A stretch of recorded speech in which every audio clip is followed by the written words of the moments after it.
Hello, so here we are in Generation 3, which is, for the first time, I think nobody can really argue was really a turning point in the world of gaming and consoles. The next three consoles I'm going to talk about is basically one is almost without question, even if you're not even if you're not entirely a fan of the company or the system. The first one is going to be the NES, for the simple reason that, I mean, there's no denying that was the console that made console gaming. That was it.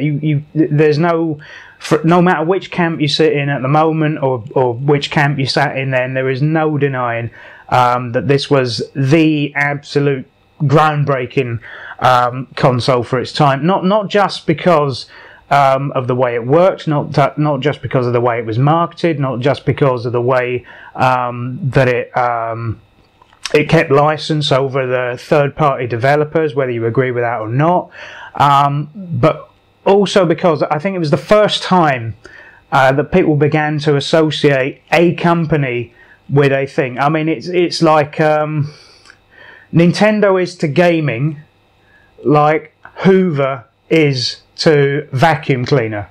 It's interchangeable, and people say it so often that that's just what it is. It's that sort of thing. So just briefly before I talk about that one console, where we are in Generation 3, and if you watched the Commodore 64 video that I did, lots of people count that as a Generation 3 console, and the simple reason, I mean, one of the main reasons why I don't is because it just doesn't sit quite right. For the simple reason that this is basically dominated by two consoles in Britain, and that was it. There was a third which I will talk about, but it's such an obscure one that it's probably not. It just was irrelevant. It was so obscure. Although I will talk about it in probably the third video in this series. But the main two I'm going to focus on is the NES, which, as I've already said, is the groundbreaker. Even though in of itself is actually quite a dull console, there's no argument of the groundbreaker. And the other one is the Sega Master System, which is quite possibly this generation, well, in fact, definitely is this generation's most interesting console. It's the one. It's got a lot of subtlety and it's got a lot of nuance, which I will explain in depth in the next video. So, without further ado, let's start talking about the NES and why it's a good console and what it's like to collect for, etc, etc. You'll get where I'm going. Right, first of all, you've got to put the console itself in a historical context, because there was a lot going on in the world of video games at the time this console was released. Now, it's based on a Japanese console that came out in towards the end of 1983, I think it was, maybe just 1984, called the Famicom, which is Family Computer, squeeze it together, Famicom, Nintendo Famicom. Up until this point, in Britain, in the US, in almost the entire, in fact, mostly in Japan as well. In Japan, Nintendo was known for card games, board games, children's toys, but also for Game & Watch, which were really popular. They were. I'm not really going to focus on them, but that's what they were known for. That's what made them quite a lot of money in the early 80s, were these little Game & Watch machines. And what they basically are, if you don't know, they were like an alarm clock, basically, but with LCD screens built in, so that you could play very simple games on. They were also known in arcades for their arcade games, which I won't really go into here. Everyone knows what the Nintendo arcade games are like, but the point is, nobody knew then. Nobody had really seen, certainly in Britain, Nintendo didn't really have a massive, they didn't have massive licensing deals in Britain yet. Even for the arcade games. I mean, there were a few about, but you just didn't see them. at this point in time. It was only later on in the sort of early 90s where they started to get massive licensing deals for their older arcades, and you started to see more and more of them about. But we're focusing on the NES. Now, it came out in Japan as the Famicom. Nice little system, very well done. Mostly built from it was built using a lot of Nintendo proprietary components and a lot of stock components. This meant that it was reasonably cheap to produce. The R&D wasn't massive on it, which is a good thing, because it was a very cheap console. This was the point of it. All the games interchangeable, blah blah blah blah. You know the score by now. But what it did have that was interesting was that it had extra sound chips in the Famicom that didn't transport over to the West, which is why it's still quite a desirable console now. There are plenty of people that import these things even now. It also had an add-on that was a disk drive, but that came much later. And it also had microphones built into the controllers. The two drawbacks with the console itself is, number one, the wires are all very short, so you have to be sort of within 1.5 foot of the console to play it. The controllers are hardwired in, so you couldn't swap them out for other accessories and things like that. And yeah, I mean, that's the principal drawbacks with the console. If you've ever seen one, you know exactly what I'm talking about. You know, you go to pick the controller up and go, I need to sit right next to the television to play this thing. Anyway, irrelevant to what the point I'm trying to make. What you've got to remember is in 1983, there was a massive game crash that hit the home games market. Basically, everyone thought the home games market was dead. That was it. End of story. Gone. And that did only really happen in the US. It arguably did affect gaming in other countries, but certainly in the UK, most people played their games at this point in time on Spectrums and things like that. There's very few people had any of the American consoles like Ataris and things like that. Although they had come out here, nobody really had them. They were still far more expensive than Spectrums and things like that. So it didn't really affect the gaming market in the UK. I mean, that continued on fairly buoyantly. But when Nintendo wanted to port their Famicom machine to the West, that basically meant America. Because, like it or not, as true then as is true today, America is the biggest market for video games by far. It absolutely outstrips the entire rest of the world. If you can't make a console work in the US, you may as well not make it work at all. Japan matters a little, Europe matters even less. That's how it works. If you can't sell it in America, don't bother selling it. It's not worth doing. So of course this presented a few problems with Nintendo releasing when they did. They were in 1985 with the NES. Is that because of this video game crash, they couldn't have just released the Famicom system. It wouldn't have worked. People had no faith in games consoles. They had no faith in that sort of thing anymore. It had all gone by the wayside. I'm not going to say the company that I think is largely responsible, but it begins with an A and ends in an I. You know exactly which company I'm talking about. Which is more than 85 to 90% responsible for this crash on its own, by its own business practices. So, what led to the crash, first of all, is one thing that has to be addressed. It was basically that console manufacturers had lost control of their third-party market. Many more games were being produced than consoles that had been sold, and in much higher volumes, and there was no quality control over any of the games. So you can be sure at that point in time, bearing in mind there's very few publications around dealing with this sort of thing. There's very few publications that were doing proper reviews of games, and even those that were, if you could get hold of them, were quite often paid to do the reviews. So if somebody's given you a couple of $1,000 to do a review for their game, you're hardly going to turn around and say it's shite, are you? You're just going to say, oh yeah, it's brilliant, you know, oh yeah. And then when the next game rolls around that's utter shite, they'll pay you another $1,000 to say it's not. That's basically what was happening. So Nintendo decided when they ported the system to the US, they were going to bring in their own quality control, and the way they did this was through licensing. You could only get a game on the Nintendo Entertainment System if you had a license with Nintendo. And in order to get a license, you had to show them your game. You had to bring it to them for review. And the way they did this was through what's called a 10 NES lockout chip.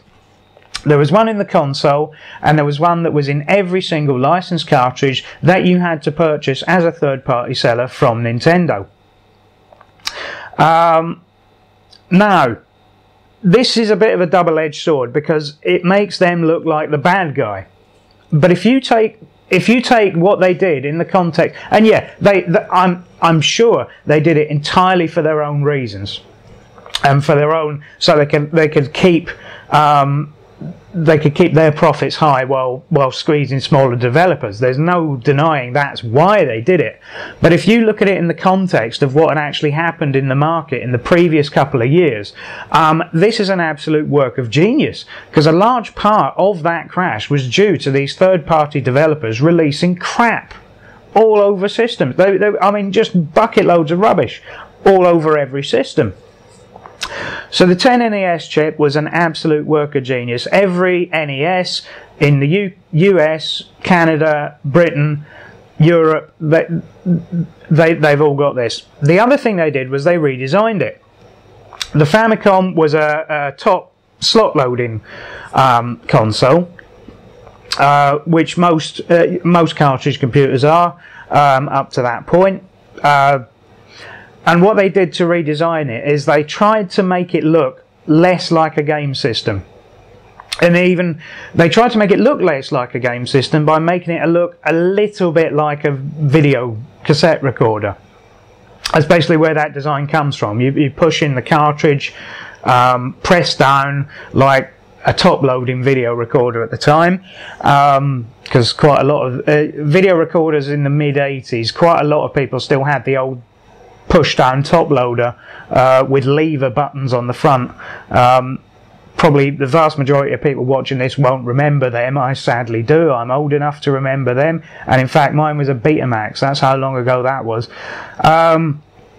Anyway, getting off the point, they tried to make it look like a video recorder, made it look like an entertainment system, and this was the other key. Famicom, family computer. Nobody wanted to know about computers at that point. They wanted entertainment systems, and this is another work of genius, calling it the Nintendo Entertainment System.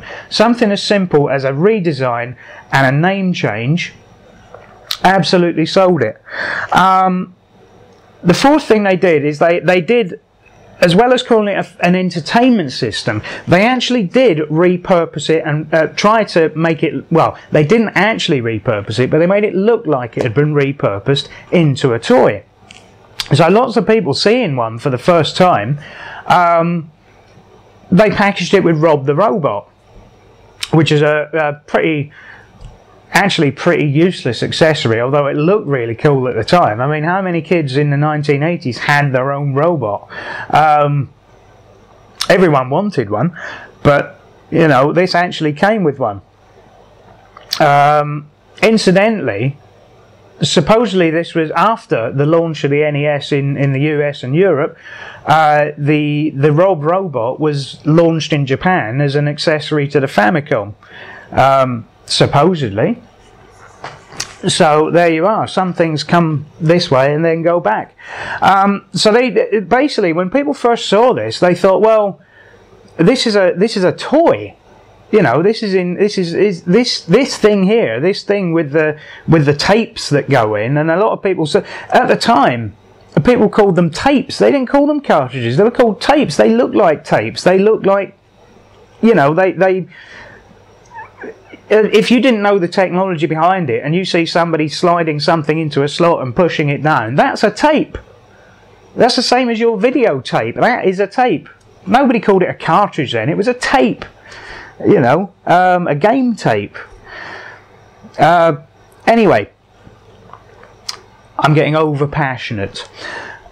Right, so we get to the point where this is a toy. People think this is just a controller for the toy. Absolutely brilliant. They marketed it with Rob. They threw a light gun on it. You know, it's cowboys and Indian stuff. This is very clearly a toy. And the final thing they did, which is absolutely brilliant, and to my knowledge, no company did this before, and no company has done it since. It is absolutely unprecedented in the business world, because if it goes wrong, you're fucked, basically. Is that when they sold it to American toy retailers, they sold the initial batch as a buyback scheme, because obviously retailers that had already stocked video games in the previous couple of years still had in their bargain bins ColecoVision, Atari. They still had all these in television, rather. Probably. They still had all these cartridges rotting away in bargain bins years later. They couldn't sell them. And obviously the money they'd invested in that was dead money. It had gone, because you know, if even at retail, if something retailed at 20, the retailer usually bought it for 8, maybe 8, 9. If something retailed at $20, the retail usually bought it for about somewhere between $5 and $10, let's say. If they have to then, a year later, put that in a bargain bin at $5, well, they've lost money. Everyone's lost money. I mean, that's brilliant for the consumer that still had, that wanted to buy games for an Atari, but at that point nobody did, because as I've mentioned before, the stuff that was sitting in the bargain bin was still sitting in the bargain bin because it was shite. Majority of it. Anyway, they did this buyback scheme, and they basically said to all the major retailers, take the first batch, and if they don't sell, give them back to us. Now, this could have absolutely fucked Nintendo, but the gamble paid off, and this is the end of the historical context, and this is why, that's the 5 main reasons why this is such a groundbreaking console. Just the way it was done. It turned what, I mean, the way 1983, 1984 went, you would had that trend continued, I'm sure something would have come to fill the space eventually, but just the way this was done, and in a matter of months, this was all planned, devised, and then executed absolutely perfectly, ready for a launch. It's still amazing to this day. If a company did this today, you'd still be absolutely amazed. And bearing in mind, you know, how businesses worked back then, you know, there wasn't quick turnarounds back then like there is today. There was no, you know, you couldn't get an entire, say you're president of Nintendo and you want an entire US office doing something. You know, in the days of sort of phones and faxes, that takes time. You couldn't really, they didn't really have the infrastructure in place to sort of blanket email everyone or all the rest of it with their stuff. And when people were out of the office, they were unreachable. So you basically had 2 dead hours at lunchtime where you couldn't reach anyone. You know, you couldn't reach your CEOs, you couldn't reach your executives, you couldn't reach anyone. For, you know, up to 2 hours every single working day, because the infrastructure wasn't in place. For a company to set this up in the space of a couple of months and get something basically going from drawing board to concepts to store shelves in the space of a couple of months is absolutely amazing. And it would be amazing if any company managed to do it today. So that's the historical context for the time period we're talking about. And this is why the NES is absolutely a groundbreaking system. There's no question of it. But given that historical context and what I'm trying to do in the video, it's mostly going to be irrelevant, but it's sort of to illustrate the point why the console is the way it is, and it is going to. Some things I'm going to mention in a while are going to lead back to it. In fact, something I'm going to mention in just a minute is going to lead back to that. Now, if you want to collect for Nintendo,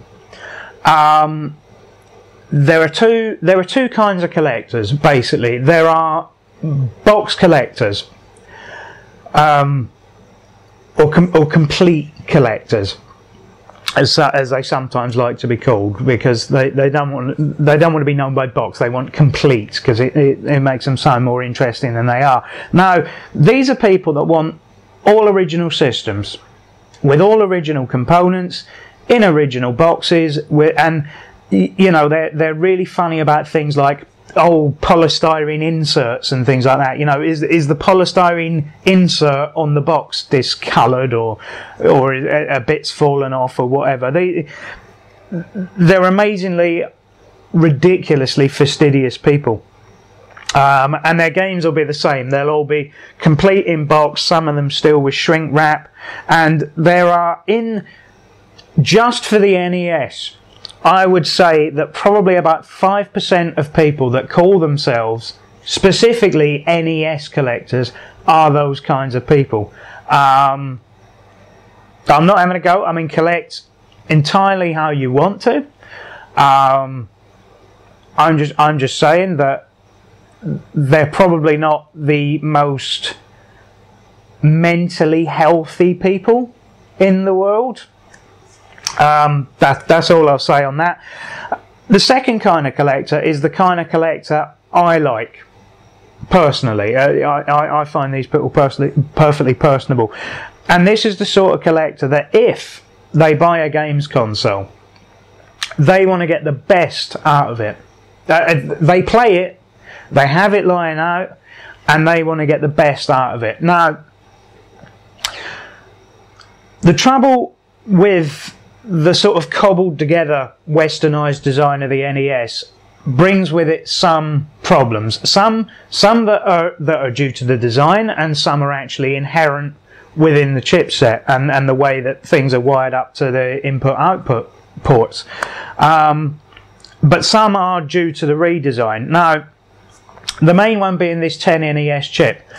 Now, while at the time that was designed, that was a brilliant idea, it's not so good these days, and this is in conjunction with another problem of the redesign.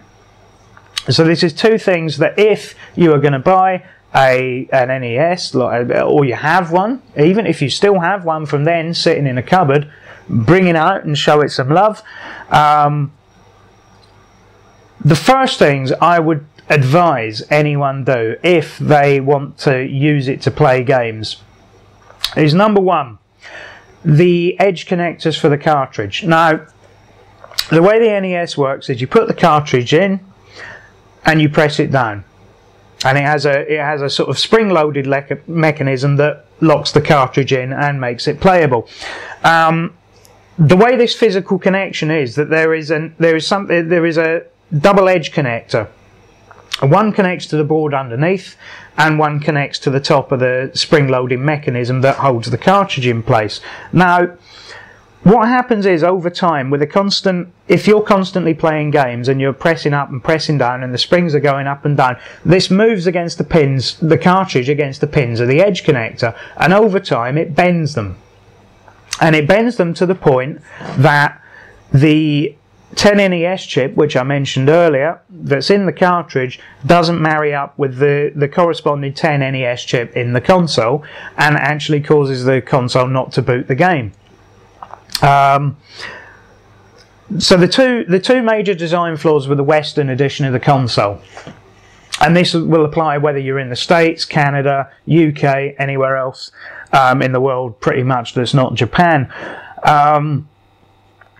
Is that the first thing you should ever do when you buy NES or you know, dig one out of the cupboard is, number one, invest in a new edge connector, which is a mod you can do yourself. You can do it yourself with a screwdriver. All you need is a star screwdriver, Phillips number 1, and disable the NES chip, which you can do by just removing one of the pins using, again, a small screwdriver, usually a flathead this time, but a very reasonably small one.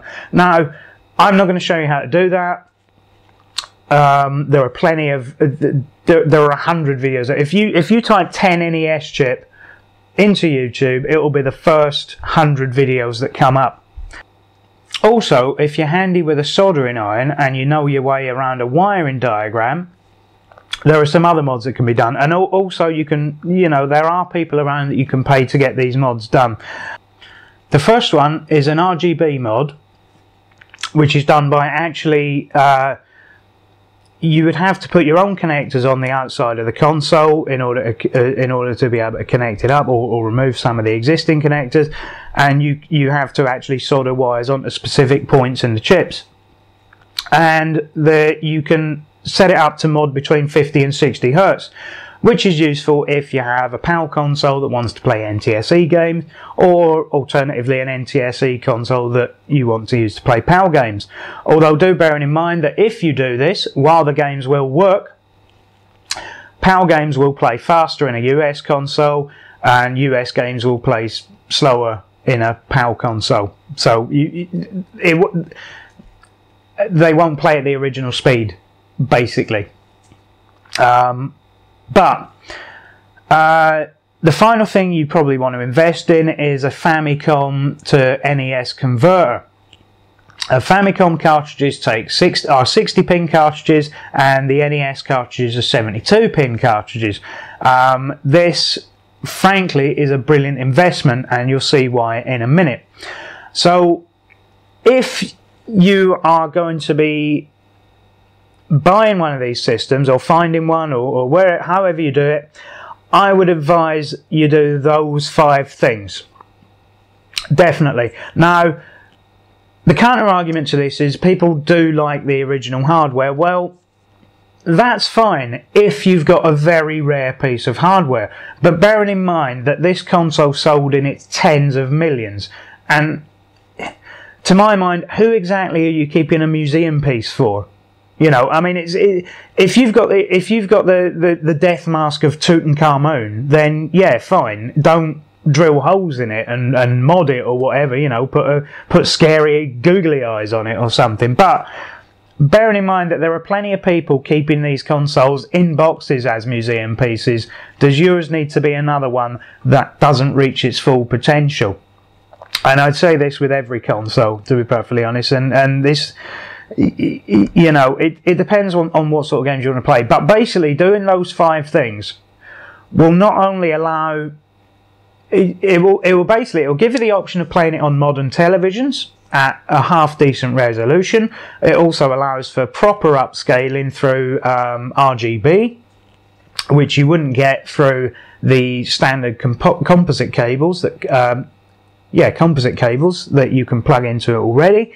It allows you to play games, effectively the entire library, give or take 1 or 2 titles I think that have special chips in them, but it allows you to play the entire library of NES and Famicom games with absolutely no problems.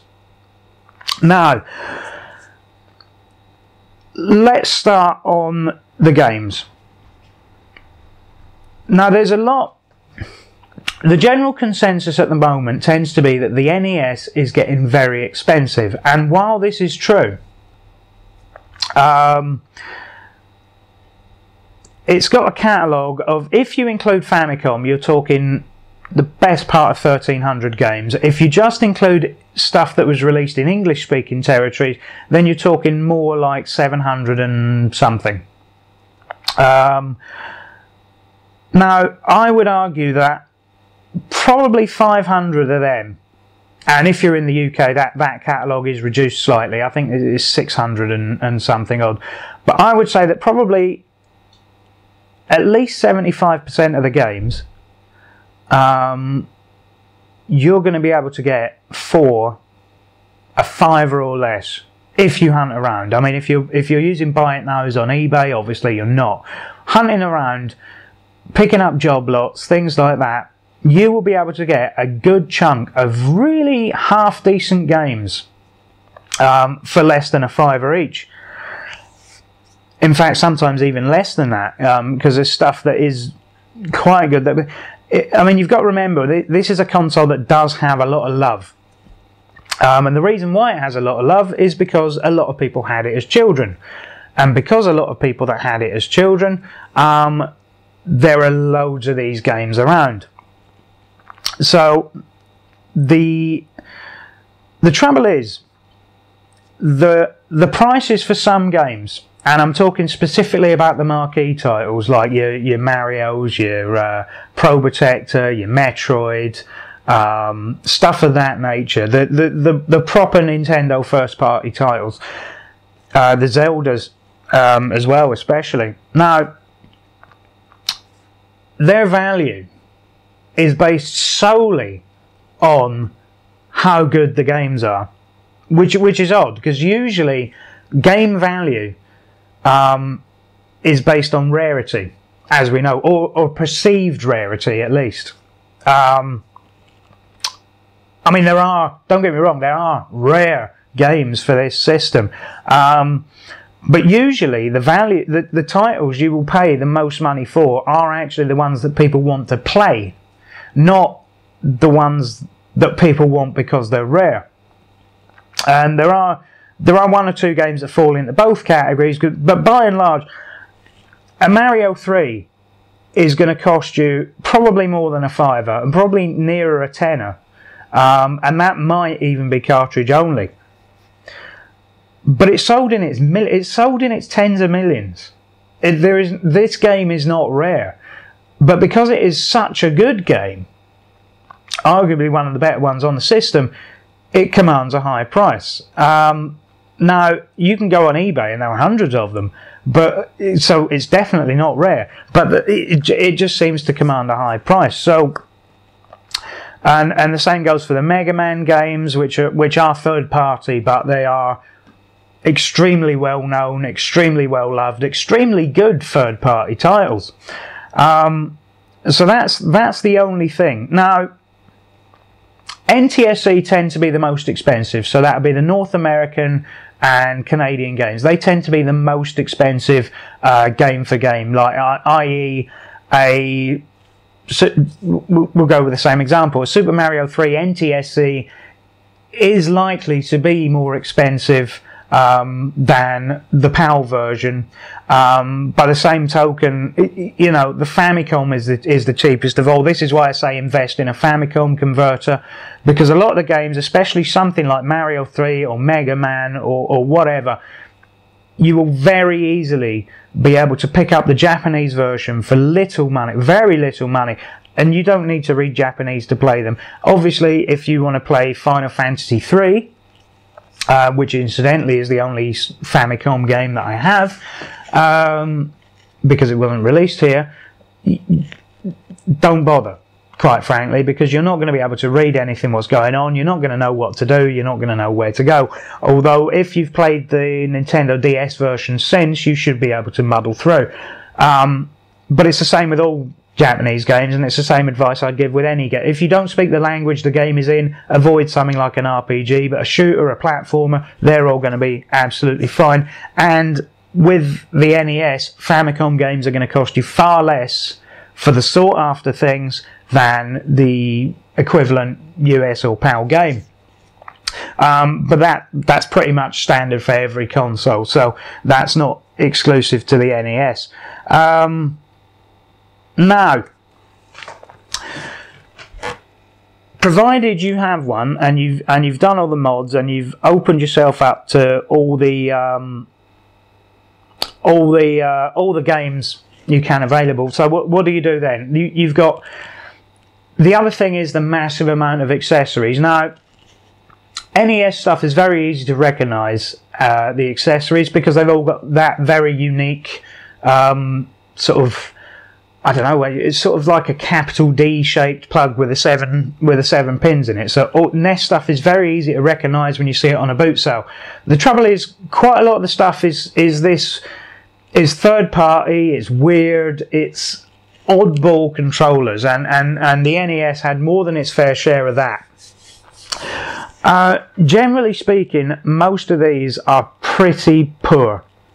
As far as accessories go, there's only a couple of good things to go for, and the general consensus seems to be, if you like playing football games, and let me clarify for any Americans watching, I'm talking about football, not American football, so soccer, or ice hockey or something like that, then there's a pad called the NES Max, which is absolutely brilliant for them.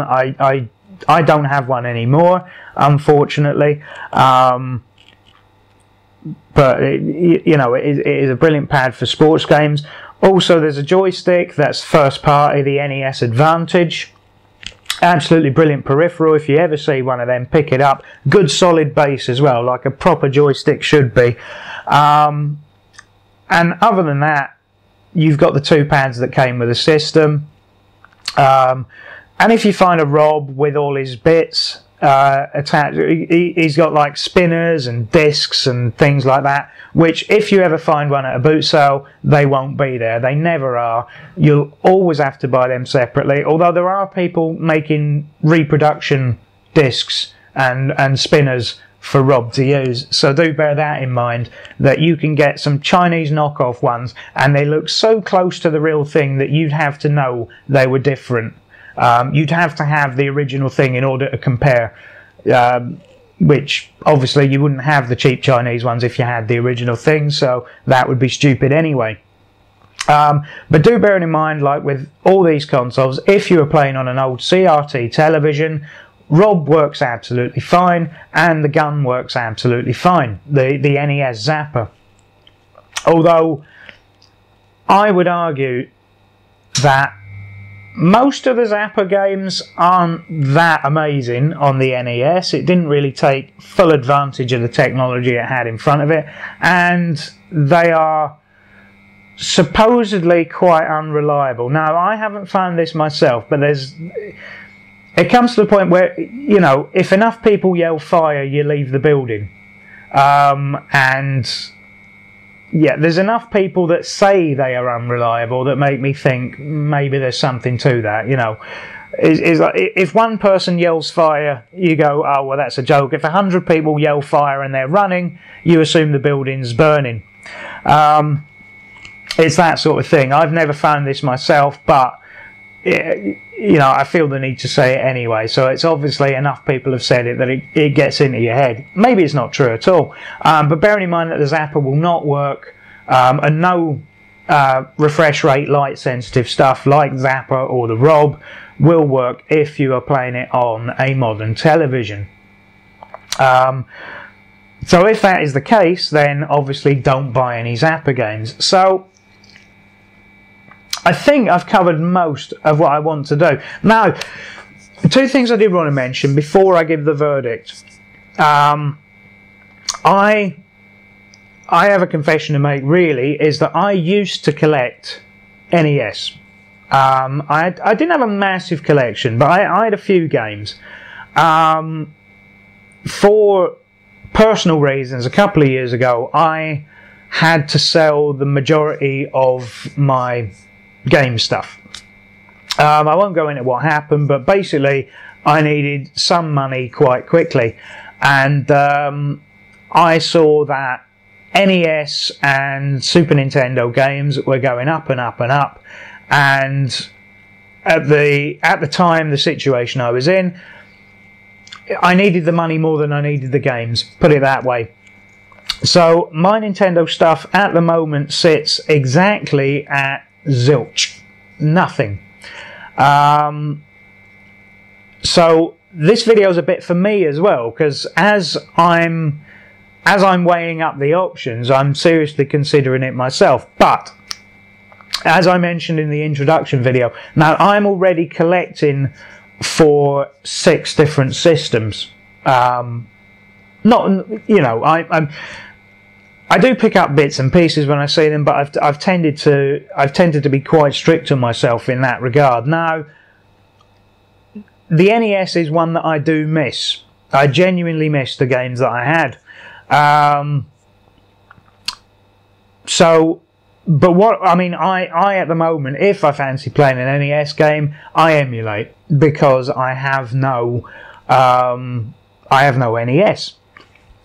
And there's a couple of things I just wanted to talk about briefly at this time as I'm recording, October 2016. The NES Classic Mini. Now, I've done a short video on this, what the pros and cons might be of it when it was first announced. Now, I have one on pre-order for me, and I have another one on pre-order that's actually a present for somebody else who has never played an NES but has expressed an interest in it. So I thought that would be a really nice prezi for him. So I will be getting one of these. So there's 30 games that I'll be able to play straight off. Obviously, this is an emulated system, although it is still built by Nintendo. So I'm basically giving Nintendo the money again for old games that I've played. So I don't feel too bad about it, because it's super cheap. And the controllers that come with it are compatible with Wiimotes. So you know, they would work. Potentially they would work for Virtual Console NES games as well, if you have other Nintendo consoles. Now, there's lots of good PC based and Raspberry Pi based and everything based. I mean, you can play NES games on a DS if you have the right emulator. That's how widely emulated this system is. And because there's no hardware revisions really to worry about. I mean, some of the cartridges did contain special chips, which I touched on earlier. None of the special chips they contained is too taxing for a modern CPU to emulate, so it's not a problem. If you want to emulate the NES, it's probably, if not the easiest, then one of the easiest systems to emulate on anything. But there's also some fun emulators with it as well. For instance, there's a 3D one you can get on the PC. You used to have to play it online. Now you can actually get it as a program on Windows PCs, and it's a 3D NES emulator, which is, it does this clever thing with the sprite layer and the background layer, and it moves it going from a central viewpoint. It basically takes the central viewpoint as the closest thing to you, and sets basically 2 3D vanishing points off at the left and the right of the screen, and moves the background and the sprite layer accordingly. So as you're playing across, it all jumps out in sort of pseudo 3D. Obviously not real 3D. I mean, it's not going to be like playing on a 3DS, but it's quite a good effect, and it's actually quite fun. It hurts your eyes after a while, but it's quite fun to just sort of play with and see how these sorts of things are progressing. So if you are going to emulate this system, then do look into all your options, because there's some proper fundamentally good emulators, and then there's some fun ones around like that, which is quite a good idea, and it can, you know, it can brighten up even some of the worst games into something really, really fun. Yeah, I'm really, really struggling. What will I say? Right, I mean, you can still come across lots of these at boot sales, and even if they're in terrible condition, these consoles, the NES console, is built like a tank. I mean, aside from the cartridge slot, which I've already talked about, these things truly are built like tanks. There is, I mean, unless you're switching them on and tipping water into them, you can't destroy these things. And even if you can, lots of the parts that go wrong are stock parts, they're replaceable, and there's plenty of ways to replace these parts. Or even replace the entire machine reasonably cheaply if you had to. The one thing that is difficult to replace are the official Nintendo power supplies, because Nintendo doesn't support that particular power supply anymore and won't sell it. But there's plenty of third-party power supplies out there, and they are all, I mean, they wouldn't last long if they didn't work. There are plenty of third-party power supplies around the place, so even if you come across one of these in a boot sale with a couple of games and it looks in terrible condition, it might actually still, it'll probably still work. You know, do clean it up and things like that, but it will probably still work, because these things truly are built bomb-proof. What I'd say, basically, if you need something to collect for, even as prices are shooting up on quite a lot of the first-party games and the proper marquee titles, I would still say definitely collect for. And I don't say that lightly, because I am thinking of my own situation like this, and as I say this, I'm thinking I'm not going to be doing that, because I've already got to my quota. I've got too much on my plate to collect for, and I personally won't collect for it. Probably never will again, but did. And that sort of saddens me in a way, but I would advise anyone else to collect for it. You honestly can't go wrong. And easily 2/3 of the library, even if it's something you haven't heard of, 2/3 of the library on this console are very, very playable games. There's not much that you're gonna pick up and wish you hadn't.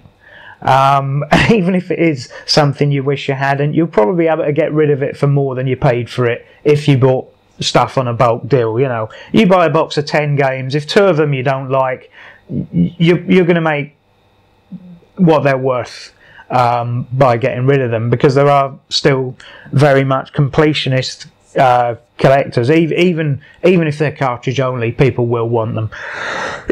That's what I'm saying. There's no, even if you end up with a dud game you don't actually want to play, somebody will want it.